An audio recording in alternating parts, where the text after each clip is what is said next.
40, versículo 5.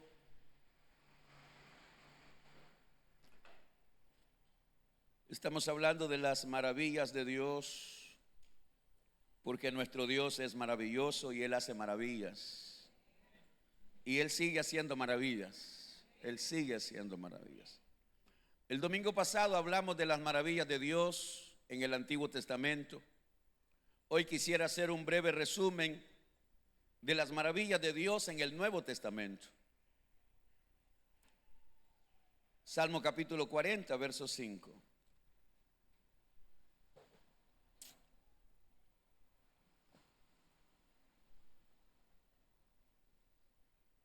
Dice la palabra de Dios: has aumentado, oh Jehová, Dios mío, tus maravillas y tus pensamientos para con nosotros. No es posible contarlos ante ti. Si yo anunciare y hablare de ellos, no pueden ser enumerados. Has aumentado.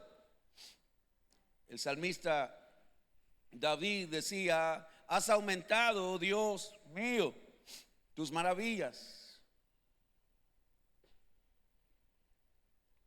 Estas semanas que hemos estado hablando de las maravillas de Dios, realmente cuando leo este versículo y dice es imposible enumerarlas, vienen a mi memoria tantas cosas que hemos vivido estos 30 años y cómo Dios en su bondad, en su misericordia, Él ha sido bueno y Él ha sido fiel. Es por eso que me conmuevo, es por eso que realmente siento en mi corazón una gratitud. Yo no lloro de tristeza, realmente hay alegría, hay gratitud en mi corazón por todo lo que Dios ha hecho durante estos 30 años. Dios ha aumentado sus maravillas a través de las almas que se han salvado durante todos estos 30 años.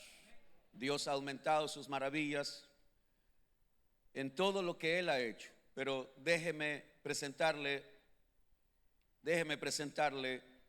las maravillas que sucedieron según el Nuevo Testamento. Hay 4 evangelios: Mateo, Marcos, Lucas y Juan. En esos 4 evangelios está registrado los milagros, las maravillas que Jesús hizo, el Hijo de Dios, el Cordero de Dios, cuando vino a este mundo a entregar su vida. En esos 4 evangelios quedaron registrados algunos de los milagros que Jesús hizo. Y digo algunos porque cuando yo leo Juan capítulo 21, en el versículo 25, el último versículo del Evangelio de Juan, el apóstol Juan escribió lo siguiente. Dice así, Juan 21, 25: y hay también otras muchas cosas que hizo Jesús, las cuales, si se escribieran una por una, pienso que ni aún en el mundo, oiga, cabrían los libros que se habrían de escribir. Eso es impresionante. Los milagros, las proezas, las sanidades, las señales. En los evangelios solamente aparecen o quedaron registradas unas cuantas nada más. Pero la cantidad de milagros que Jesús hizo, la cantidad de señales, de prodigios, de liberaciones, la cantidad de proezas que el Señor hizo, imposible, dice Juan, enumerarlas, como dice el salmista. Es imposible poder enumerar cada milagro, cada maravilla. Hermano, si usted se pusiera a querer enumerar, hacer una lista de todos los milagros que Dios ha hecho en su vida, usted no termina. Porque Dios ha hecho muchas, miles, no sé si alguien me comprende, pero es imposible enumerar cada milagro, cada respuesta, enumerar cada una de esas bondades que Dios ha hecho en nuestras vidas. Mateo capítulo 15. Yo le voy a poner este versículo como ejemplo. Mateo capítulo 15, verso 29 al 31. Dice la palabra de Dios: pasó Jesús de allí y vino junto al mar de Galilea, y subiendo al monte se sentó allí, y se le acercó mucha gente que traía consigo ¿a quiénes? Traían a cojos, traían ciegos, traían mudos, traían mancos y otros muchos enfermos. Y los pusieron a los pies de Jesús. ¿Y qué hizo el Señor? Y los sanó. De manera que la multitud se maravillaba viendo a los mudos hablar, a los mancos sanados, a los cojos andar, a los ciegos ver. ¿Y qué hacían? Glorificaban al Dios de Israel. Con solo ese pasaje, ahí hay una cantidad de milagros que no quedaron registrados. Multitud de enfermos, sanados. Pero ¿qué es lo que yo quiero que usted vea en esa lectura? Yo quiero que vea algo para ver si todavía podemos hacerlo ahora en este tiempo. Volvamos a leer. Pasó Jesús de allí y vino junto al mar de Galilea, y subiendo al monte se sentó allí, y se le acercó mucha gente. ¿Qué es lo que hacía la gente? Traía. Y ahí es donde está la palabra que es para nosotros ahora. ¿A quién estoy trayendo yo a Jesús? ¿A quién estoy invitando yo para que venga a recibir su salvación? Porque el milagro más grande que alguien puede recibir es la salvación de su alma. ¿De qué le sirve a alguien recibir la sanidad de cáncer? El Señor me sanó de cáncer, pero si al final te vas a morir y te vas a ir al infierno. En los 30 años que tengo de pastorear, he visto gente venir aquí con cáncer terminal. ¿Y sabes qué es lo más triste? La mayoría de ellos fueron sanados y luego se apartaron. Esa es la parte más terrible de la gente malagradecida, que vienen buscando un milagro, que vienen buscando una respuesta, que vienen buscando algo que Dios les resuelva. Y cuando Dios se lo resuelve, nos vemos, chao, ya recibí el milagro. En los 30 años que tengo de pastorear, eso lo he visto una y otra y otra y otra vez. Hombres quebrantados, llorando por la restauración de su matrimonio. Mujeres llorando por la restauración de sus hogares. ¿Ya se arregló con el marido? Nos vemos. ¿Ya se arregló con la mujer? Chao, ya recibí lo que vine buscando. ¿Ah? Pero el trabajo hay que seguirlo haciendo. ¿Qué hay que seguir haciendo? Trayendo. Y por eso es que la invitación para todos ustedes es, hermano, invita a alguien. Y no solamente porque estamos de aniversario, hay que invitar siempre. Esto deberíamos de hacerlo cada domingo, cada miércoles, invitar, traer. Usted conoce a alguien que está desahuciado, que está enfermo. Usted conoce a alguien. Con la ayuda del Señor estamos preparando un breve resumen.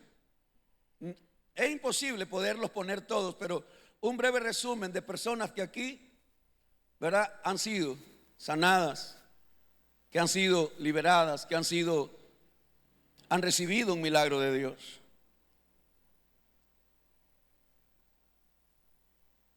La labor de la iglesia es traer. Voy a traer a alguien. Usted conoce a alguien que tal vez le dijeron que ya está desahuciado y que no tiene cura. Usted tiene algún familiar que le dijeron no hay esperanza para tu enfermedad. Hay personas que los médicos le dicen le quedan 3 meses de vida, le quedan 6 meses de vida. Y las personas se deprimen tanto que se mueren más rápido, porque la gente anda buscando esperanza y la esperanza solamente se encuentra en Jesucristo. En Lucas capítulo 8, verso 22 al 25, los discípulos tuvieron que sorprenderse del poder que tenía Jesús. Dice la palabra de Dios en Lucas 8, 22 al 25. Aconteció un día que entró en una barca con sus discípulos y les dijo: pasemos al otro lado del lago. Y partieron. Pero mientras navegaban, él se durmió. Jesús se duerme. Y se desencadenó una tempestad de viento en el lago, y se anegaban y peligraban. Y vinieron a él y le despertaron diciendo: maestro, maestro, que perecemos. Despertando él, reprendió al viento y a las olas, y cesaron y se hizo bonanza. Y les dijo: ¿dónde está vuestra fe? Y atemorizados se maravillaban y se decían unos a otros: ¿quién es este que aún los vientos y a las aguas manda y le obedecen? ¿Quién es? Los discípulos van con Jesús en una barca y se levanta la tempestad. Jesús está dormido. Yo no sé cuántas veces te ha pasado. A mí me ha pasado muchas veces que en el camino, en la vida, de repente se levanta una tempestad. Estoy hablando de problemas, enfermedades, necesidades. De repente se levanta una tempestad en tu hogar, en tu familia, en tu matrimonio. Una tempestad financiera, se levanta una tempestad en el matrimonio. Y de repente uno dice: ¿qué se hizo el Señor? ¿Y el Señor qué se hizo? ¿Y para dónde se fue? Y pareciera que el Señor está dormido, no oye, o Él no se da cuenta. Pero muchas veces el Señor tiene que permitir esas cosas para que nos demos cuenta que Él tiene poder por sobre todas las cosas. Muchas veces el Señor va a permitir tempestades en tu vida, en tu hogar, en tu familia. Muchas veces el Señor va a permitir que pasen circunstancias que tú dices: yo no sé qué hacer. Recordemos que estos hombres eran pescadores. Ellos conocían del mar, conocían de viento, conocían de las cosas, pero ellos se sintieron impotentes. Yo no sé si te ha pasado alguna vez que ante una situación tú te sientes impotente. Pues quiero que sepas que Dios usa eso para que entiendas que hay cosas que tú no las vas a poder resolver, porque solo Él puede hacerlo.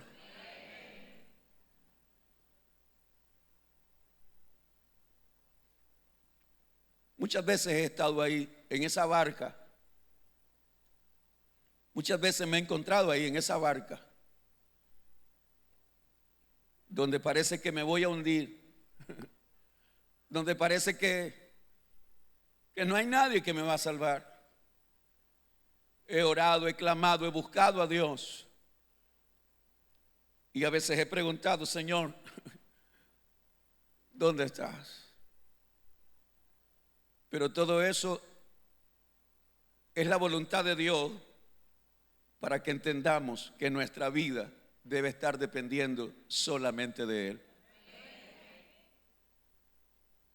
A veces aprendemos a depender tanto del dinero y creemos que con el dinero lo vamos a resolver todo. Hay cosas que el dinero no resuelve. A veces creemos y dependemos tanto de las amistades. Ay, es que yo tengo amigos en el gobierno, yo tengo amigos en tal empresa, yo tengo amigos que me ayudan, yo tengo amigos que me pueden sacar de esto, yo tengo a mi amiga, yo tengo a mi amigo, yo tengo. ¿Sabes qué? A veces Dios permite que ni tus amigos te resuelvan, para que entienda que es Él el que va a hacerlo. A veces todas las puertas el Señor permite que se cierren, porque cuando el Señor cierra puertas nadie las abre.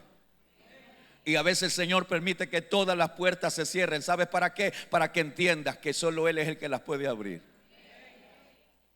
Pues eso es lo que hizo Jesús con sus discípulos. Él permitió que se subieran a esa barca. Él permitió que se levantara aquella tempestad. Él permitió que pasaran aquella situación. ¿Por qué? Porque Jesús quería manifestar su poder y su gloria. He visto la mano de Dios proveyendo. He visto la mano de Dios sanando. He visto la mano de Dios sanando la vida de mi esposa, mi vida, una y tantas veces. ¿Cuántas veces? A veces uno se pregunta, Señor, ¿pero por qué tanta prueba? Porque el Señor quiere seguir perfeccionando nuestra fe. Porque a través de la prueba nuestra fe se perfecciona. A través de la prueba. A través de la prueba nosotros vamos siendo perfeccionados, nos vamos haciendo más fuertes en el nombre de Jesús. Así que yo quiero decirte algo esta mañana. Si usted está pasando por un momento de dificultad, de aflicción, de tormenta, como usted le quiera llamar, quiero que sepas una cosa: Dios quiere glorificarse en medio de esa necesidad. Él quiere glorificarse.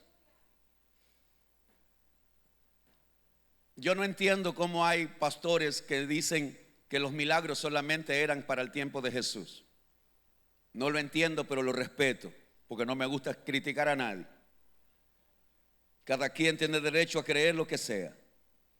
Pero mi Biblia dice que cuando Jesucristo se fue al cielo y se sentó a la diestra del Padre, los apóstoles comenzaron a hacer maravillas, a hacer milagros. Luego también dice la Biblia que no solamente los apóstoles, también líderes como Esteban o como Felipe. Me gustaría solamente leer el ejemplo de Esteban y de Felipe, que no eran apóstoles, eran diáconos, eran servidores en la iglesia. En el libro de Hechos, capítulo 6, verso 8, en el capítulo 6, verso 8 del libro de Hechos, encontramos que dice la palabra de Dios sobre Esteban. Hechos capítulo 6, verso 8. Y Esteban, lleno de gracia y de poder, hacía grandes prodigios y señales entre él. Ese era un diácono. Ese no era un apóstol. Era un diácono, un servidor. Todo servidor debe saber que es un instrumento en las manos de Dios. No importa lo que tú hagas. Si tú eres el diácono que sirve allá en el parqueo o aquí adentro. Y cuando hablo de diácono, hablo en el sentido de servidor. No importa en el lugar que esté. Los maestros son diáconos, los cantores son diáconos, los músicos son diáconos. ¿Por qué? Todos son servidores. Su pastor es un diácono. Yo soy un servidor del Señor. Yo le sirvo al Señor. Todo servidor es un instrumento en las manos de Dios. Y aquí está el ejemplo de este hombre llamado Esteban, lleno de gracia.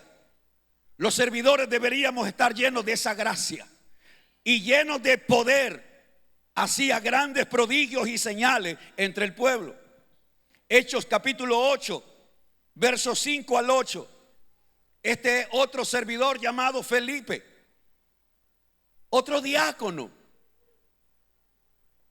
Alguien que comenzó repartiendo comida. Esteban y Felipe comenzaron sirviendo a Dios, entregando comida a las viudas. Por eso es que la Biblia dice que si somos fieles en lo poco, sobre mucho nos pondrá.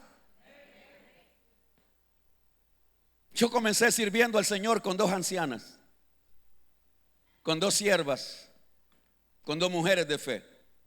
Mi hermana Mafalda Arostegui, mi hermana Laura Castillo. Éramos 3 nada más. Hace 30 años éramos solamente 3 personas. Y ahora aquí estamos. Y los que vienen. Y los que seguirá. ¿Qué te parece si le das un aplauso al Señor?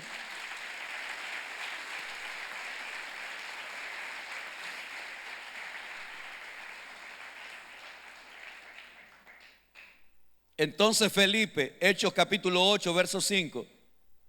Entonces Felipe, descendiendo a la ciudad de Samaria, les predicaba a Cristo. Y la gente unánime escuchaba atentamente las cosas que decía Felipe, oyendo y viendo las señales que hacía. Porque de muchos que tenían espíritus inmundos, salían estos dando grandes voces. Y muchos paralíticos y cojos eran sanados. Así que había gran gozo en aquella ciudad. Un diácono. Un diácono. Un servidor.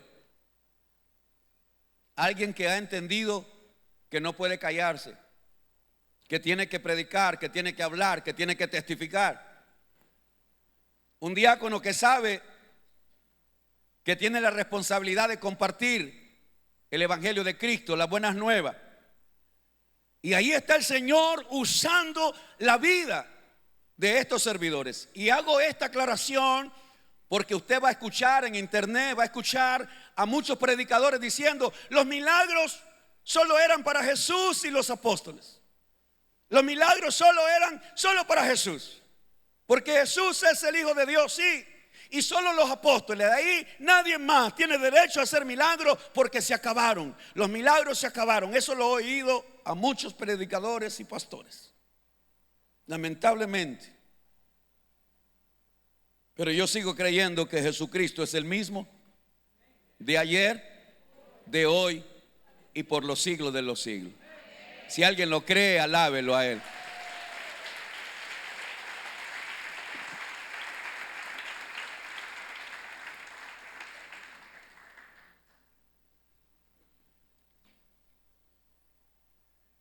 Quiero terminar esta enseñanza con dos promesas que Jesús nos dejó. Y si alguien ya se alegró porque ya voy a terminar, no se preocupe. Quisiera este culto, yo quisiera que oráramos para que Dios obre maravillas en tu vida, en tu hogar, en tu familia. Hoy la enseñanza no va a ser extensa. Quiero dejar un buen tiempo para orar, porque debemos volver a creer que Dios sigue haciendo maravillas. El Señor nos dejó muchas promesas, y de esas promesas he seleccionado estas dos promesas. Juan capítulo 14, verso 12.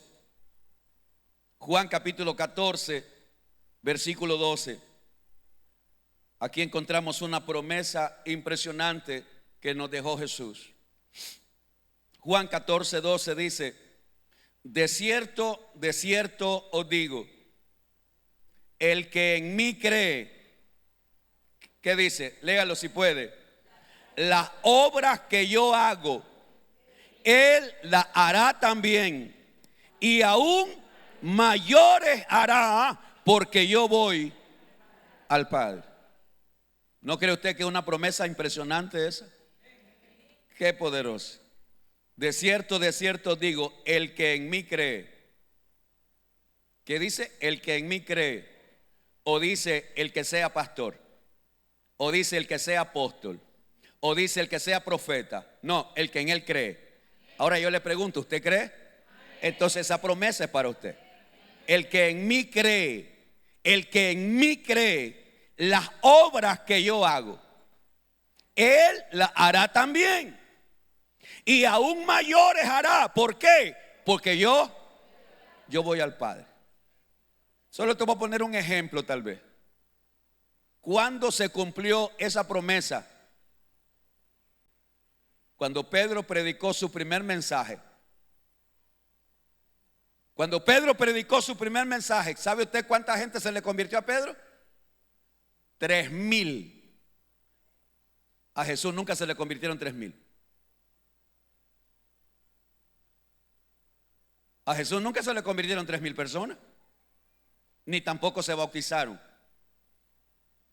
¿Por qué sí al ministerio de Pedro ahora están sucediendo cosas mayores? Porque ahora Jesucristo está a la diestra del Padre. Yo espero que alguien comprenda esto.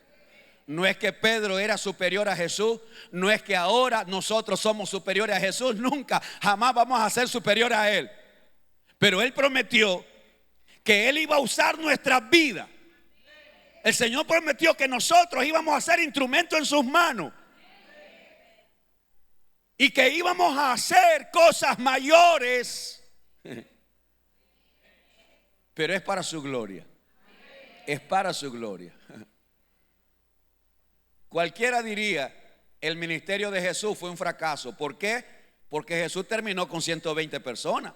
De 3 años y medio que tuvo de ministerio, Al final, ¿con cuánta gente terminó? 120, que fueron los que quedaron en el aposento alto. No sé si me explico.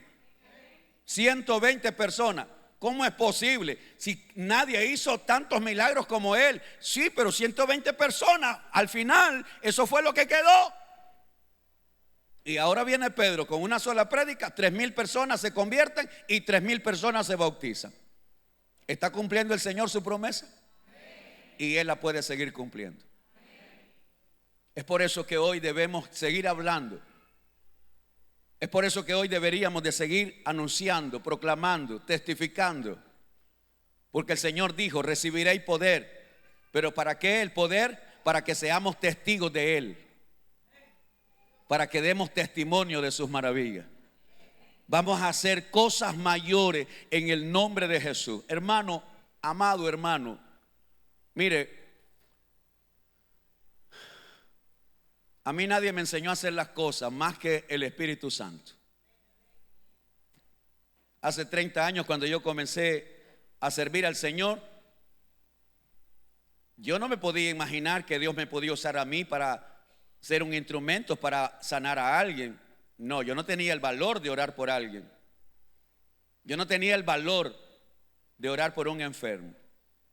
Hasta que Dios me puso a prueba. Hasta que el Señor me puso a prueba. Y me puso a prueba orando por una hermana que hoy está también cumpliendo 30 años. 30 años. Mi hermana Mayra Morales, que allá está levantando la mano. Ella también está cumpliendo 30 años.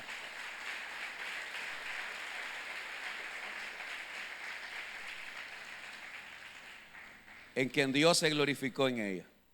Hace 30 años. Sanándola de cáncer. Dios se glorificó. Fue la primera vez que yo tuve esa oportunidad. Esa primera vez de orar por una persona que estaba desahuciada. ¿Yo sabía orar? No, Señor. Yo no supe ni qué oré. Si usted me pregunta, pastor, ¿qué oró? No me pregunte, no me acuerdo. Yo solo sé que clamé a Dios. Me acuerdo que hablé de la mujer del flujo de sangre. Sí, me acuerdo de eso. Y ahí oramos. Pero el milagro no sucedió en un abrir y cerrar de ojos. No sucedió. Fue un proceso. Y ahí estuvimos inyectando esa fe hasta que el milagro se completó. ¿Qué es lo que quiero decirte con esto? Que a veces podemos creer que Dios no puede usar mi vida. O a veces podemos creer quién soy yo para ser un instrumento en las manos de Dios. Pues yo quiero decirte que el Señor ha buscado, y espero que nadie se ofenda. Dios ha buscado lo más vil, lo más indigno, lo que la gente desecha. El Señor lo escoge para ser instrumento en sus manos. Por eso quiero decirte esta noche, esta mañana, Dios puede usar tu vida también para bendecir a otros. Dios puede usar tu vida para ser de bendición a otras personas. Si tan solo tú te dejas en las manos del Señor usar y ser un instrumento en sus manos. De ahí para allá, hermano, yo me di cuenta y dije, bueno, si esto se puede, pues lo vamos a seguir haciendo. Pero también te voy a contar partes en las que a veces uno se lleva unos sustos. Recuerdo una vez, vienen unos hermanos y me dicen, pastor, yo quiero que vaya a orar por mi tío. Creo que era su tío. Él está grave, está en agonía y nos fuimos a orar. Ahí estaba la familia, el Señor estaba tendido. Y yo llevaba en mi mente, ¿verdad? Que yo oraba y ese hombre iba a pegar un brinco y se iba a levantar y que iba a danzar. Eso es lo que yo llevaba en mi mente. Yo llevaba una fe que yo iba a mover montañas. Y recuerdo que llegamos ahí, hablé con la familia. Luego le hablé a este hombre y le pedí que ahí, si me oía, si me escuchaba, él movía la cabeza. Entonces oré y lo guié en oración. Y luego oré por sanidad. Señor, ahora en el nombre de Jesús. Ahora yo ya había agarrado un poquito más de valor. Ya había agarrado un poquito más de valor para orar. Y en el nombre de Jesús, Señor, ahora mismo se levanta este hombre. Al ratito se murió. No había terminado de orar cuando el hombre se muere. ¿No cree usted que es una excepción?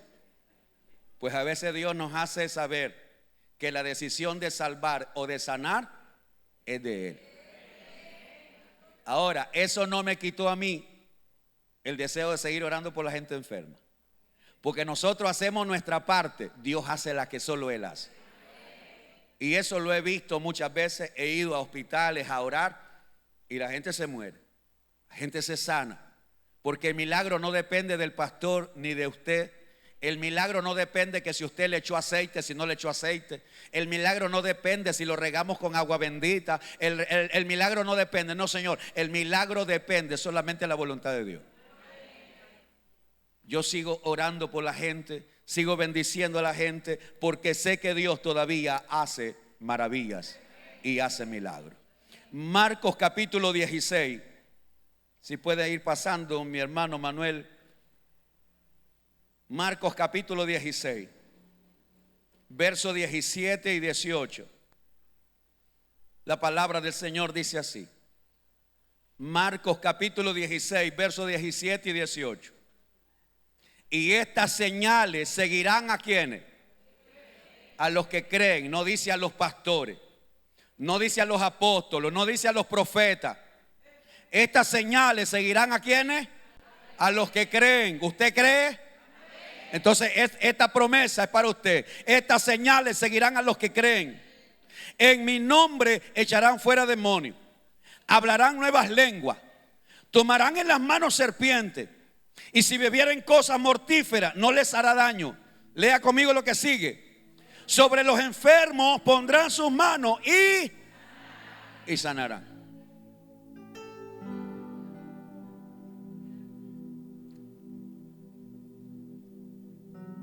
Si el Señor lo prometió, es porque Él lo puede hacer.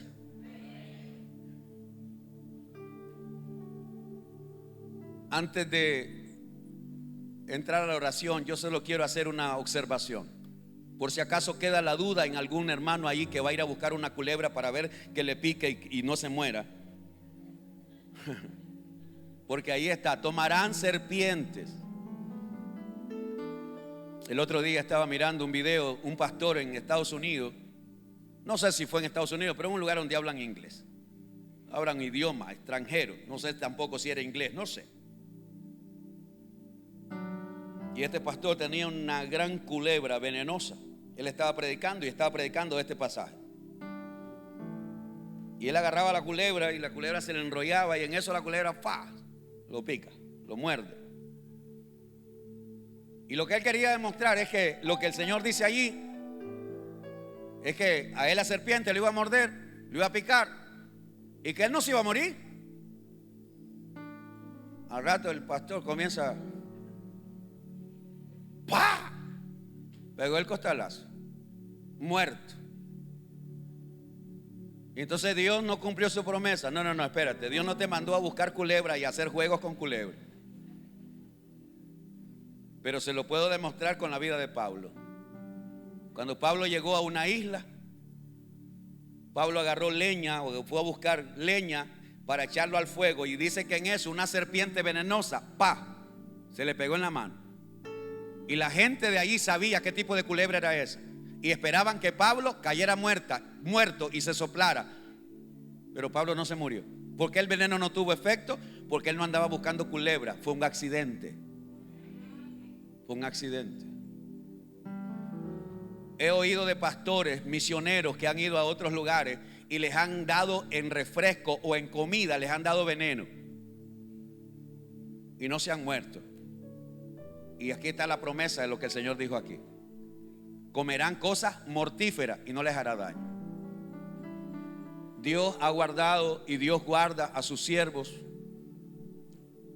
porque Dios cumple su promesa. El punto que yo quiero que usted sepa es que todos podemos ser, en las manos del Señor podemos ser instrumentos. usted puede ser un instrumento. Y es aquí donde se me vienen los recuerdos. Estoy recordando ahorita a una hermana hace muchísimos años. Me acuerdo que no teníamos ni siquiera techo aquí. Yo estaba impartiendo un discipulado, creo que le llamábamos en aquel entonces, no recuerdo, Academia de Obreros, no recuerdo, pero perdónenme. Y recuerdo que yo había dado un tema sobre la oración por los enfermos. Y esta hermana, una vecina de ella, su niño se le grava, está grave, con una temperatura, una calentura, una fiebre.